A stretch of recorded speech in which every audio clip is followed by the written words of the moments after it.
Magandang araw, Peninsulares. Ako po si Julian Reyes, nagmula sa Bachelor of Early Childhood Education. At ngayon, ating aalamin ang mga pilosopiya ng estudyante sa kanilang buhay at kung paano nila ito nagagamit sa pang-araw-araw dito sa Bataan Peninsula State University. Tanong ay ano ang iyong filosofiya sa buhay at kung paano mo ito nagagamit sa araw-araw? My name is Micah G. De La Rosa po from BSED 1, Filipino 1A. Ang filosofiya ko po sa buhay is focus on the goal, not in the obstacle. Kasi kahit anong hirap naman po yung maranasan mo, kahit anong hirap yung maano sa buhay mo, hindi ka po magpo-focus dun sa mga problem or challenges na yun kasi nakafocus ka po dun sa goal mo in life. Ayun lang. My name is James Patrick Wenbia, FBS at Mat 2A. My philosophy in life is, if you can take a risk, you can create a future.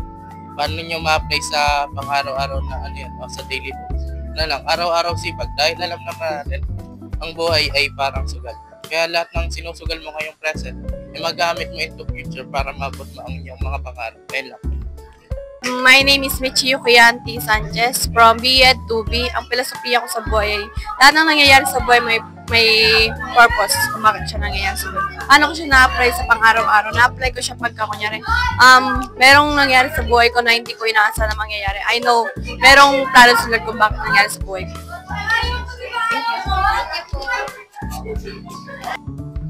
My name is Shirley Rakim I. Salvador from BSNED, and my motto in life is progress, not perfection. I believe that life isn't about having everything figured out. It's about showing up, trying your best, and learning along the way. Mistakes and setbacks are all part of the process. What matters most is we grow, and learn. My name is Fatima Dina Morena. I am from BSED Mathematics 2. Ang philosophy ko sa life ay you get what you give.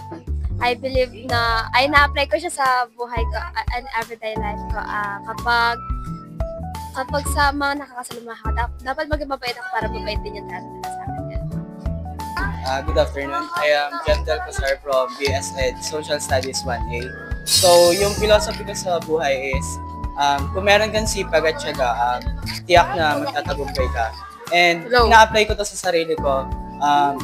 Ngayon na nag-aaral ako sa college, nagsisikapan kong makapagtapos para sa magandang kinabukasan. Ngayon lang. My name is Jessica Ronquillo.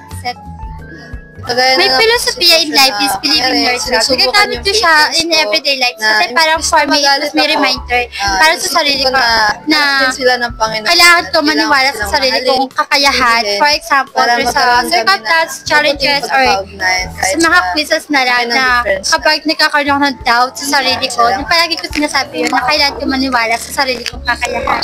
Ako po si Frederick James Sidiwa mula sa BSED English 1.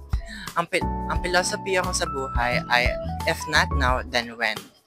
Because simply, naniniwala ako na kung hindi ko gagawin ngayon, then kailan pa? Dapat matuto tayong pahalagahan yung time natin. Dapat matuto tayong i-manage yung sarili natin. Kaya dapat kung meron tayong piniface na struggles or mga challenges sa buhay natin, dapat actionan agad natin.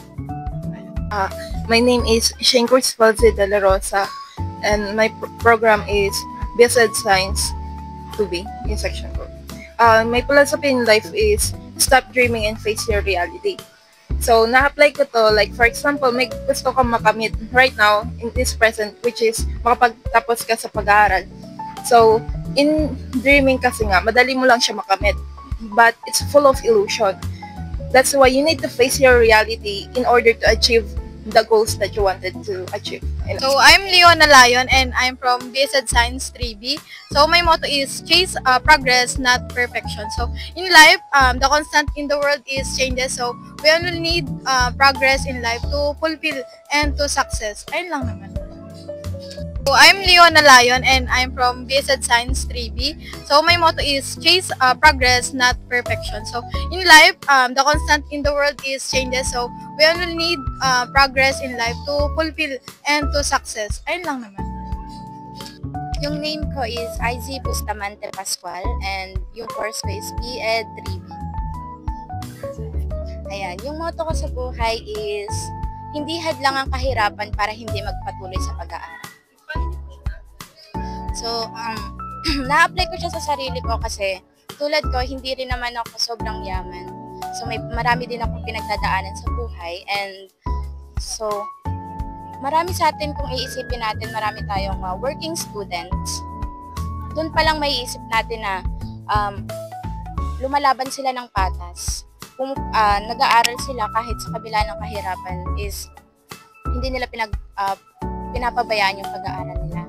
And isa dito sa makakatulong siya sa atin, umpisa ay una si Lord kasi siya yung kung i-center natin si Lord sa ating buhay, doon natin malalaman na kapag kaya ng iba, malalaman din natin na kaya din natin gawin yung isang bagay na hindi hadlang ang kahirapan.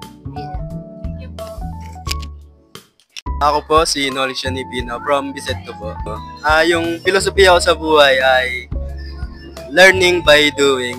Nagagamit ko siya sa academics kasi yung isa namin subject is more on solving and ayun, kailangan ko talagang ayusin kasi medyo mahina ako sa math. Kaya pag nasa bahay ako, try lang ako ng try. Tapos pag nagkamali ka, matututo ka syempre. Ayun. Thank you po. At sa ating pagtatapos ay nais kong ipahayag ang aking mga natutunan sa proyektong ito. Na ang bawat isa sa atin ay may kanya-kanyang paniniwala at filosofiya sa buhay. Ito ay nagsisilbing gabay, paalala at inspirasyon sa kanila upang magpatuloy at makamit ang kanilang mga layunin sa buhay.